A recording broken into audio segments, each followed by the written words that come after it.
आशिक तो हम भी कहते हैं, लेकिन खाने में क्या हमने कभी सोचा कि मेरे मुस्तफ़ा ने किस खाने को पसंद फरमाया? पीने में क्या हमने कभी सोचा कि मेरे मुस्तफ़ा ने किस तरह का पीना पसंद फरमाया? क्या पीना पसंद फरमाया? उठने बैठने में, सोहबत को इख्तियार करने में क्या कभी तसव्वुर किया कि मैंने किस तरीके का उठना बैठना पसंद किया है? तो यकीनन ये उठना बैठना जो आपने पसंद किया है, या जो भी आप अपनी तस्वीरों में ढाल रहे हैं, अपने कालिब पे ढाल रहे हैं, तो ये मुस्तफ़ा की आशिकी की दलील नहीं है। नबी की आशिकी की दलील ये है कि अल्लाह के नबी का जो फरमान हो वही तुम्हारी जान है। जो मेरे सरकार का फरमान हो वही हमारी जिंदगी का मेहवर हो, वही हमारी जिंदगी का तेवर हो, वही हमारे वसूल हो, वही मेरे मुस्तफ़ा जाने रहमत की इत्तिबा, यही हमारी जिंदगी का मियारो मिजाज रहे। आज मिलादे मुस्तफ़ा की नूरानियत के चर्चे सुनने वालों, ये पैगाम आपके गोशे गुजार कर रहा हूँ, ये पैगाम आपके गोशे गुजार करना चाहता हूँ कि अगर आज अमल की तरफ आपकी तवज्जो नहीं हो रही है तो मैं बर्जस्ता ये कहूंगा कि जिस मुस्तफ़ा ने गुमराहियत की तारीकी को अपने नूर से छांट दिया था, उस नबी की मोहब्बत का नूर अपने सीने में बसा लो, उस नबी के प्यार को अपने सीने में बसा लो, उस नबी की नूरानियत को जब अपने सीने में बसा लोगे तो यकीनन अमल का पैकर भी बनते नजर आओगे और तुम शरीयत की पासदारी तुम्हारी जिंदगी का राज।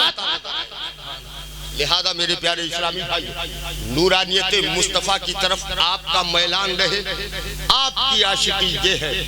और इस बात की तरफ मैं इसलिए भी आपकी तवज्जो को चाहता हूँ कि आज इस्लाम अगर बदनाम हो रहा है तो प्यारे हमारी आपकी वजह से बदनाम हो, वरना इस्लाम में खूबियाँ कितनी हैं। ये इस्लाम की अपनी खूबी थी कि मक्के में जब मेरे पैगंबर ने तबलीग इस्लाम फरमाई थी तो अबू जहल भी है, अबू लहब भी है, मेरे आका के पीछे पीछे दौड़ता है और कहता फिरता है कि ऐ लोगों, मोहम्मद की बात को मत सुनना, ये पागल है। माज़अल्लाह।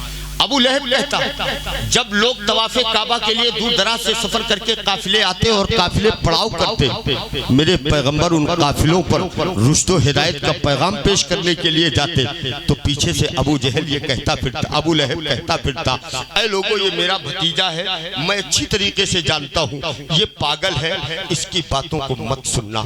ये इस्लाम का दौर है और उसी दौर में तमाम बड़े बड़े लोगों ने इस्लाम का कलमा नहीं पढ़ा, लेकिन गरीबों ने इस्लाम का कलमा पढ़ा है, बेवाओं ने इस्लाम का कलमा पढ़ा है, मिस्कीनों ने इस्लाम का कलमा पढ़ा है, गुलामों ने इस्लाम का कलमा पढ़ा है। क्या आप ये जानने की कोशिश करोगे कि गुलामों ने इस्लाम का कलमा क्यों पढ़ा? क्या ये जानने की कोशिश करोगे कि गरीबों ने इस्लाम का कलमा क्यों पढ़ा? क्या ये जानने की कोशिश करोगे कि ज़ईफ माओं ने इस्लाम का कलमा क्यों पढ़ा? तो मेरे प्यारे, जब इसके करीब तुम पहुंचोगे तो ये बात तुम्हारे ज़हन में बड़ी खूबसूरती के साथ आती हुई नजर आएगी कि प्यारे इस्लाम सिर्फ कलमे की बुनियाद पर नहीं माना गया है, बल्कि इस्लाम अपने किरदार की बुनियाद पर माना गया है। जब एक गरीब के सामने इस्लाम का पैगाम पेश किया है तो उसने अगर अमान की चादर किसी को महसूस किया है तो वो कलमे तौहीद है।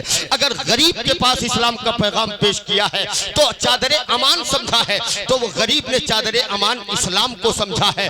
इसी तरीके से बेवाओं ने इस्लाम के कलमे को कबूल किया, यहाँ तक कि मक्के में ये शोर होने लगा, ऐ लोगों, कलमे तैयबा पढ़ने वाले, ऐ लोगों, इस्लाम कबूल करने वाले गरीब लोग हैं, इस्लाम गरीबों का मज़हब। ये लोगों में शोर होने लगा। लेकिन प्यारे इस्लामी भाइयों, यही मेरे मुस्तफ़ा की दीवानगी में आए, मेरे नबी के अखलाक़े हसना से मुतासिर होते गए। अभी बुढ़िया का वाक़या आपने सुना है कि जब पैगम्बर आखिरुज़्ज़मा उसकी गठरी उसकी मंजिल तक पहुँचाते हैं तो नबी उसकी गठरी को लेकर के गए। जाने के बाद जब मंजिल पर पहुँचाने के बाद बुढ़िया ने उजरत देना चाहा। मेरे पैगम्बर ने फरमाया कि माँ, हमें उजरत की कोई ज़रूरत नहीं है, मेरा तो काम ही यही है कि मैं लोगों को परेशान हाल को को आसरा देता चलूं। तो वो बूढ़ी माँ कहती है बेटा चेहरा तो बड़ा भोला है, तुम बता दो तुम्हारा नाम क्या है। तो मेरे आका इरशाद फरमाते हैं माँ जिस मोहम्मद के खौफ से तूने बस्ती को छोड़ा, गांव को छोड़ा, अपने घर को छोड़ा, ए माँ ये वही मोहम्मद, ये वही मोहम्मद। तो यकीनन उस बुढ़िया ने ये नहीं कहा कि बेटा बहुत धोखा हो गया जो मैं तुम्हारे सर पे सवार होकर आ गई, बल्कि वो बूढ़ी माँ कहती है बेटा अगर वाकई तुम्हें मोहम्मद हो तो इस लायक हो कि तुम्हारा कलमा पढ़ा जाए, इस लायक हो कि तुम्हारा कलमा पढ़ा जाए। सहाबा ने इस्लाम के पैगाम को पेश किया तो लोगों ने इस्लाम के अखलाक किरदार की वजह से इस्लाम का कलमा पढ़ा है, हुस्ने अखलाक की बुनियाद पर इस्लाम का कलमा पढ़ा है, गुरबा परवरी की बुनियाद पर इस्लाम का कलमा पढ़ा है। जबकि आज का हमारा हम कलमा पढ़ने वालों का मिजाज क्या है कि अगर रिश्तेदार गरीब हो तो रिश्तेदार मानने को तैयार नहीं है, परेशान हाल अगर दरवाजे पे दस्तक दे दे तो किसी को पानी पिलाने के लिए तैयार नहीं है। और उसके बाद हम कहते हैं हम नबी के आशिक हैं। यकीनन मुस्तफ़ा के आशिकों का हाल ये है कि असहाबे मुस्तफ़ा ने खुद भूखे रहकर लोगों को खिलाया है, लोगों को पिलाया है, खुद भूखे रहते थे, औरों को खिला देते थे। कितने साबिर थे मोहम्मद के घराने वाले। तो अजीज़ाने गिरामी इस्लाम के पैगाम को अपने ऊपर फॉलो करो, इस्लाम के पैगाम को महसूस करो। मुस्तफ़ा जाने रहमत ने इस तरह इस्लाम के परचम को बढ़ाया, इस तरह इस्लाम के पैगाम को आगे बढ़ाया तो लोग इस्लाम के आगोश में आते गए और इतना आते गए कि जो मेरे इस्लाम के मुखालिफ थे उन मुखालिफों ने मजबूर होकर मेरे मुस्तफ़ा का कलमा मेरे सरकार का कलमा पढ़ लिया, दाखिले इस्लाम हो गए।